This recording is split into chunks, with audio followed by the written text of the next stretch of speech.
untuk memahami ayat Al-Quran ya tentang berbagai hal, termasuk juga tentang ekonomi, bisnis dan keuangan syariah, maka setelah kita memahami atau setelah kita mengambil satu ayat dari Al-Quran, ya di sini sebenarnya ada dua cara. Cara pertama adalah cara praktis, ya. Cara praktisnya berarti setelah kita menemukan ayat Al-Quran, kemudian kita cari tafsirnya, baik tafsir klasik, salaf, ataupun tafsir kholaf ya, kontemporer. Ya, jadi bagaimana ahli tafsir menjelaskannya. Kenapa? Karena biasanya ahli tafsir itu pasti akan juga membawa ayat dan juga hadis yang mendukung dari ayat tersebut. Ya, kemudian boleh juga kita tambahkan dengan pemahaman secara bahasanya.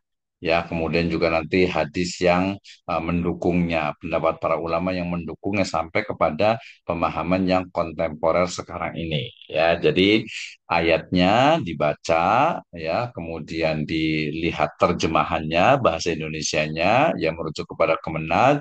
Setelah itu baru jelaskan tafsir yang klasik dan juga kontemporer tentang ayat itu. Ya, setelah itu baru kita bandingkan juga dengan bahasa Arabnya, kemudian juga pendapat dari tokoh-tokoh yang sekarang kontemporer, bukan hanya ahli tafsir saja. Ya, setelah itu kita analisis bandingkan antara satu tafsir dengan tafsir yang lainnya, pendapat para tokoh, para ulama dan ulama yang lainnya tentang ayat tersebut, ya. Kemudian ya juga kita bisa melihat hadis yang dibawakan oleh mereka. Setelah itu baru kita boleh simpulkan. Yaitu yang paling praktis. Tapi kalau metode yang digunakan oleh para mufasir sendiri adalah pertama menentukan ayatnya. Setelah ditentukan satu ayat, kemudian kita cari ya. Jadi langkah pertama adalah mengkorelasikan dengan ayat yang lainnya. Atau lebih tepatnya, langkah pertama adalah menafsirkan ayat Al-Quran dengan ayat yang lainnya, kalau ada. Ya, kalau tidak ada, maka langkah yang kedua yaitu Al-Quran ditafsirkan, dijelaskan oleh hadis. Nah, persyaratan hadisnya kemarin sudah dibahas. Nanti saya tanya ke Riki nih ya. Riki siap ya?